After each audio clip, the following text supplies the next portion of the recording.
மாப்பிள ஏன் உம்முன்னு போறீங்க? சிரிச்சு சந்தோஷமா போய் பேக் எடுத்துட்டு வாங்க போங்க. டேய், ம். நீ சொன்னதெல்லாம் வச்சு பார்த்தா எனக்கு கொஞ்சம் டென்ஷனா தான்டா இருக்கு. எதுக்கும் பார்த்து பத்திரமா இரு. ஏதாவது ஃபோன் பண்ணேனா இரு நான் எடுத்துக்கிறேன். என்ன மாப்பிள கிளம்பலாமா?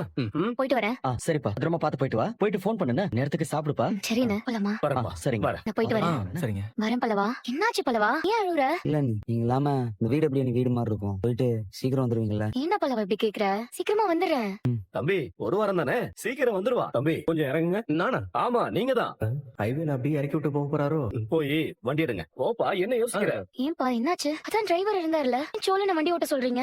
இல்லம்மா நீ பாட்டுக்கு நம்ம வீட்டு விஷயத்தை எல்லாம் பேச ஆரம்பிச்சிட்ட. டிரைவர் வேற இருந்தாரு. நம்ம ஃபேமிலி விஷயம் பேசும்போது டிரைவர் எதுக்குன்னு தான் அவரை பஸ்ல வர சொல்லிட்டேன். ஓகேப்பா. இப்ப நம்ம என்ன வேணாலும் பேசலாம்ல. யாரு இருக்கா யாரு இல்லன்னு யோசிக்கவே தேவையில்லைல்ல. தம்பியும் நல்லா வண்டி ஓட்டுவாரே. அதான் ஹைவேல உன்னை கூட்டிக்கிட்டு பறந்தத நாங்க தான் பார்த்தோமே. அவரே ஓட்டட்டும். என்னடா அப்பா நான் உங்க தோல்ல சாஞ்சிக்கவா? என்னடா கேள்வி இது? வா, என்ன ஒண்ணு முறையா வீட்டுக்கு வந்திருக்கா? பான்னு ஒரு வார்த்தை கூப்பிட மாட்டியா? என்ன அப்படியே பாத்துட்டு நிக்கிற? ஒண்ணு மாப்பிளையும் கல்யாணமாகி முறையா வீட்டுக்கு வந்திருக்காங்க. ஆரத்திலாம் எடுக்க வேண்டாமா? அப்பா நான் தான் முன்னாடியே ஒரு முறை இங்க வந்திருக்கேனே. அதெல்லாம் அப்பமா. இப்ப மாப்பிளையோட முறையா வீட்டுக்கு வந்திருக்க. ஆரத்தி எடு. சரிங்க நான் எடுத்துட்டு வரேன். அத்தை. அங்கேயே நிக்கிறீங்க, இங்க வாங்க. மாப்பிள என்ன அங்க நிக்கிறீங்க? வாங்க ஆரத்தி எடுக்கணும்ல. சேர்ந்து நில்லுங்க. வாங்க அப்படி முன்னாடி வந்து நில்லுங்க. போங்க மாப்பிள. தாசு போய் பேக் எடுத்துட்டு வா. உள்ள வானிலா. அத்தையை ரொம்ப மிஸ் பண்ணியா? போன வேலையெல்லாம் ஓகே தானப்பா? ஐயோ எல்லாம் ஓகே தான்ப்பா. சரி